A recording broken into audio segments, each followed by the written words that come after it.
Om Shri Sai Ram. Shri Sai Satcharitra, written by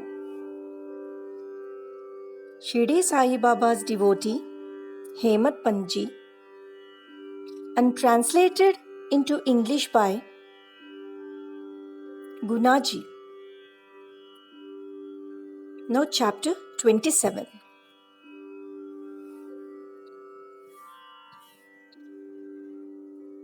This chapter describes how Sai Baba favored his devotees by granting them religious books after he had touched and consecrated them for Parayana, that is, reading regularly, and certain other matters. When a man takes a plunge into the sea, he gets the merit of bathing in all the tirthas and sacred rivers.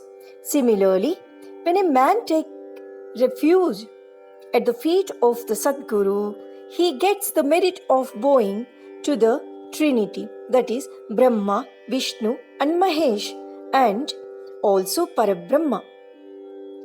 Victory be unto Shri Sai, the wish-fulfilling tree and the ocean of knowledge, who gives us self-realization.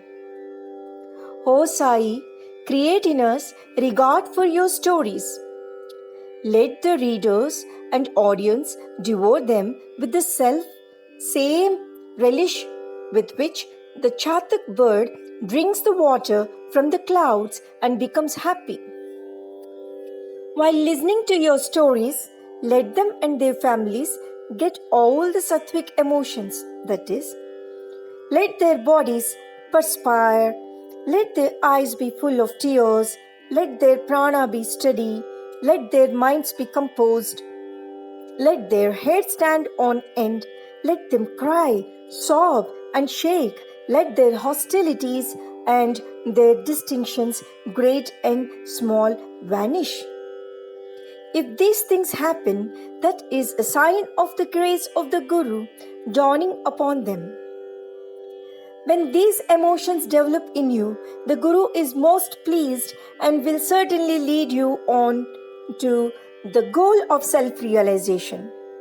The best way, therefore, to get free from the shackles of Maya is our complete and wholehearted surrender to Baba. The Vedas cannot take you across the ocean of Maya. It is only the Sadguru who can do so and make you see the Lord in all creatures. Granting consecrated book. The variety of imparting instructions followed by Baba has already been noticed in the previous chapters. In this, we shall deal with one aspect of it. It was the habit of some devotees to take some religious books, of which they wanted to make a special study to Baba and to receive the same back from him after they were touched and consecrated by him. While reading daily such books, they felt that Baba was with them. Once Kaka Mahajani came to Shirdi with a copy of Eknadi Bhagavat. Shama took that book to read and taking it with him, went to the masjid. There Baba took it from him, touched it and turning some pages here and there, gave it back to Shama and asked him to keep it with him. When Shama said that it belonged to Kaka and had to be returned to him, "No," said Baba. "As I have given it to you, better keep it with you for safe custody. It will be of use to you." In this way, many books were entrusted to Shama. Kaka Mahajani, after some days of time, came again with another copy of the same Bhagavat and gave it in Baba's hand. Then Baba gave it back as prasad and asked him to preserve it well and assured him that it would stand him in good stead. Kaka accepted it with a bow. Shama and Vishnu Sahasranama. Shama was a very intimate devotee of Baba, and Baba wanted to favor him in a particular way by giving him a copy of Vishnu Sahasranam as prasad. This was done in the following way. Once a Ramadasi, that is, follower of Saint Ramadas, came to Shirdi and stayed for some time. The routine he followed daily was as follows. He got up early in the morning, washed his face, bathed, and then, after wearing saffron-colored clothes and besmearing himself with sacred ashes, read Vishnu Sahasranam, a book giving 1,000 names in praise of Vishnu and held second in importance to Bhagavad Gita. An Adhyatma Ramayana, esoteric version of Rama's story with faith. He read these books often, and then after some days, Baba thought of favoring and initiating Shama with Vishnu Sahasranama. He therefore called the Ramdasi to him and said to him that he was suffering from intense stomach pain, and unless he took Senna Pots, or that is Sonamukhi, a mild purgative drug, the pain would not stop. So he should please go to the bazaar and bring the drug. The Ramadasi closed his reading and went to the bazaar. Then Baba descended from his seat, came to the Ramdasi's place of reading, took out the copy of Vishnu Sahasranama, and coming to his seat, said to Shama, "Oh Shama, this book is very valuable and efficacious, so I present it to you. You read it. Once I suffered intensely and my heart began to palpitate and my life was in danger. At that critical time, I hugged this book to my heart, and then Shama, what a relief it gave me. I thought that Allah Himself came down and saved me. So I give this to you. Read it slowly, little by little. Read daily, one name at least, and it will do you good." Shama replied that he did not want it, and that the owner of it, the Ramadasi, who was a mad, obstinate, and irritable fellow, would certainly pick up a quarrel with him. Besides, being a rustic himself, he could not read distinctly the Sanskrit, that is Devanagari, letters of the book. Shama thought that Baba wanted to set him up against the Ramadasi by this act of his, but he had no idea of what Baba felt for him. Baba must have thought to tie this necklace of Vishnu Sahasranam round the neck of Shama, as he was an intimate devotee, though a rustic, and thus save him from the miseries of the worldly existence. The efficacy of God's name is well known. It saves us from all sins and bad tendencies, frees us from the cycle of births and deaths. There is no easier sadhana than this. It is the best purifier of our mind. It requires no paraphernalia and no restrictions. It is so easy and so effective. This sadhana Baba wanted Shama to practice, though he did not crave for it. So Baba forced this on him. It is also reported that long ago, Ekanath Maharaj similarly forced this Vishnu Sahasranam on a poor Brahmin neighbor and thus saved him. The reading and study of this Vishnu Sahasranam is a broad, open way of purifying the mind, and hence Baba thrust this on his Shama. The Ramadasi returned soon with the Sina pots.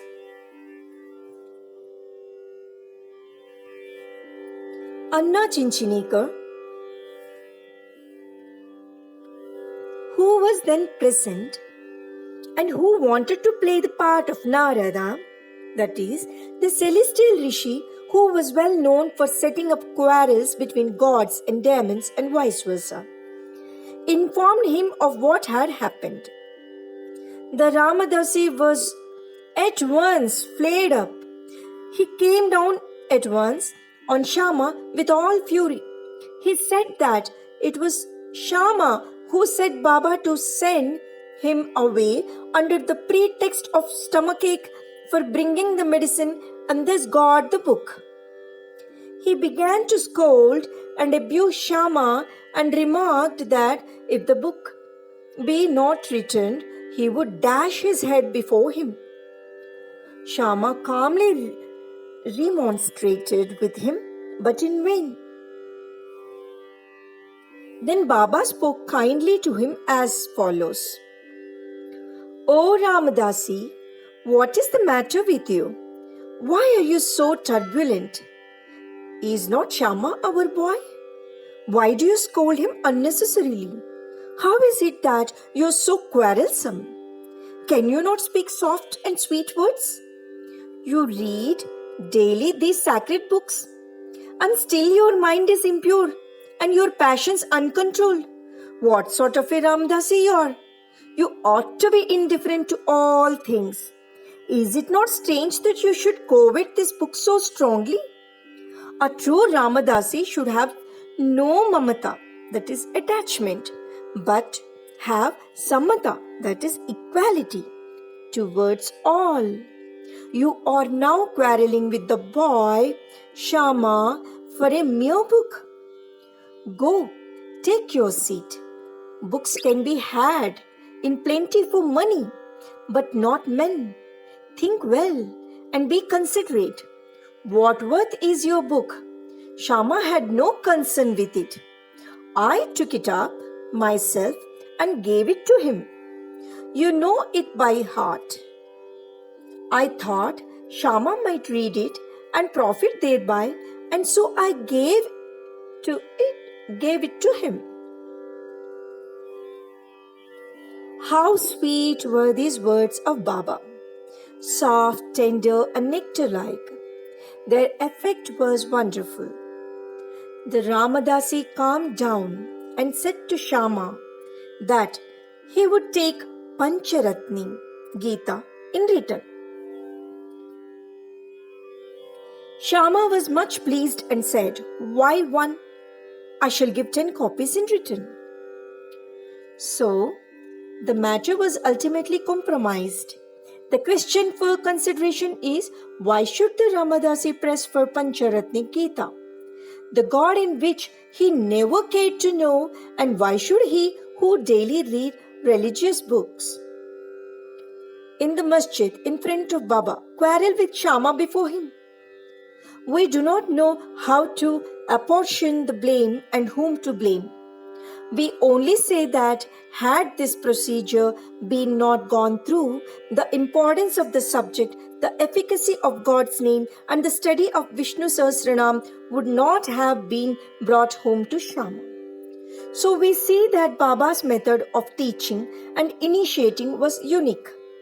In these cases, Shama did gradually study the book and mastered its contents to such an extent that he was able to explain it to Professor G.G. Narke, M.A. of the College of Engineering, Pune, the son-in-law of Shriman Bhuti and a devotee of Baba.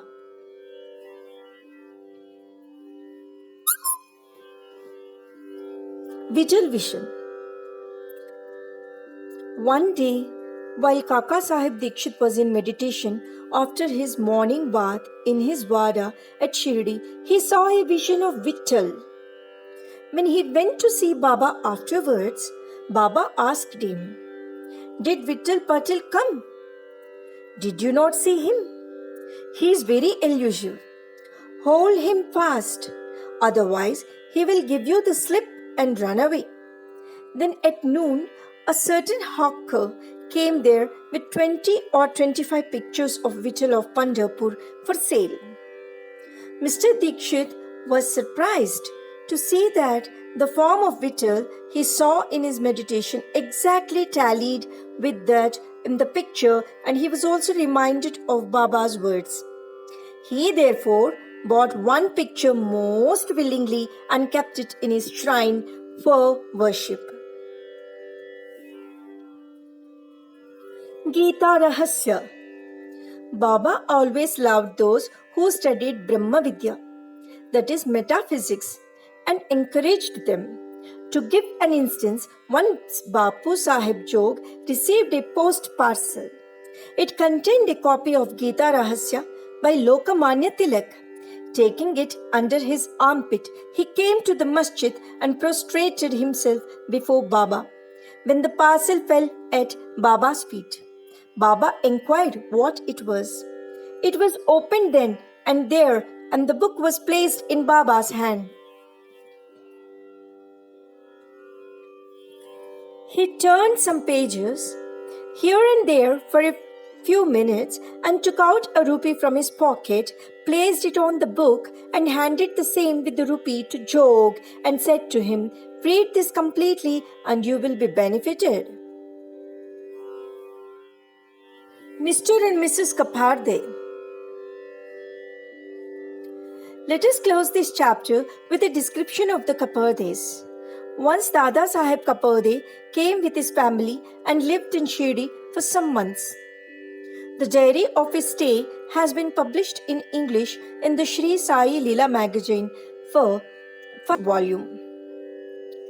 Dada Saheb was not an ordinary man. He was the richest and the most famous advocate of Amravati, bearer, and was a member of the Council of State, Delhi. He was very intelligent and a very good speaker. Still, he dared not open his mouth before Baba. Most devotees spoke and argued with Baba off and on, but only three, Kaparde, Nolkar, and Bhuti, kept always silent. They were meek, modest, humble, and good-natured. Dada Sahib, who was able to expound Panchadashi, that is, a well-known Sanskrit treatise on the Advaita philosophy by the famous Vidyaranya,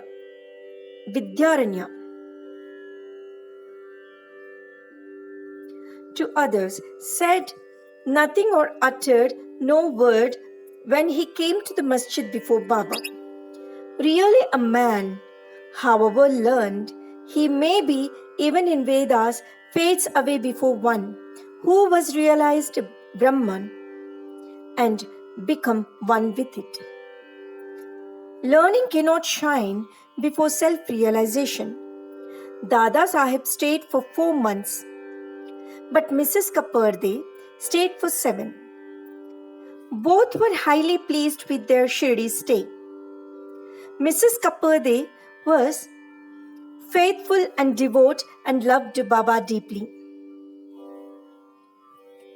Every noon she brought Naivedya herself to the masjid, and after it was accepted by Baba, she used to return and take her meals. Seeing her steady and firm devotion, Baba wanted to exhibit it to others.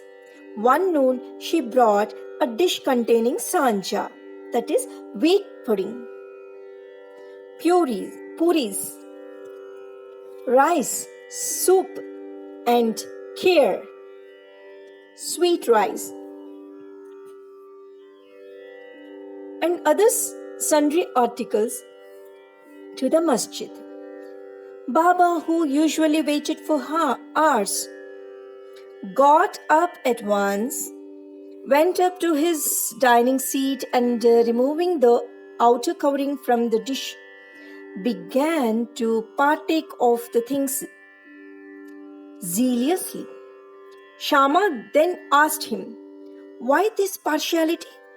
You throw away dishes of others and do not care to look at them, but this you draw to you earnestly and do justice to it.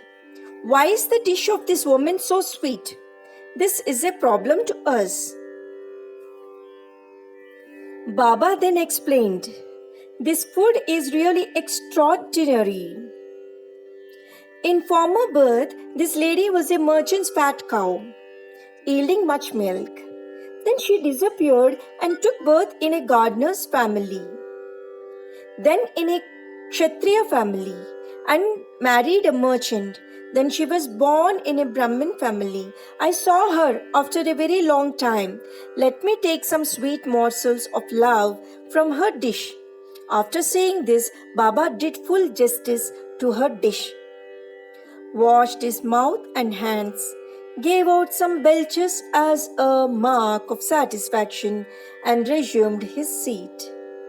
Then she made a bow and began to shampoo Baba's legs, and he began to talk with her and knead her arms, which were shampooing his legs.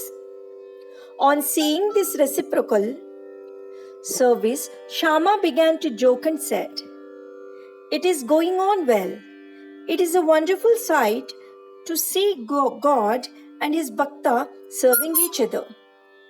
After being pleased with her sincere service, Baba asked her to low and fascinating tone to chant Raja Rama, then and always, and said, "If you do this, your life's object will be gained, your mind will attain peace, and you will be immensely benefited." To persons unfamiliar with spiritual matters, this might appear as a fair, but really it was not so. It was a case of what is technically called Shaktipat, that is, transference of power from the Guru to the disciple. How forcible and effective were Baba's words! In an instant, they perceived and pierced her heart and found lodgment there.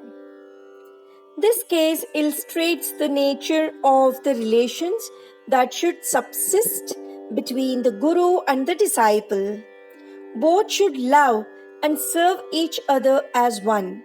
There is no distinction nor any difference between them. Both are one, and one cannot live without the other. The disciple placing his head on the Guru's feet is a gross or outward vision. Really and internally, they are both one and the same. Those who see any difference between them are yet unripe and not perfect. Bow to Sri Sai, peace be to all. Om Shri Sai Ram.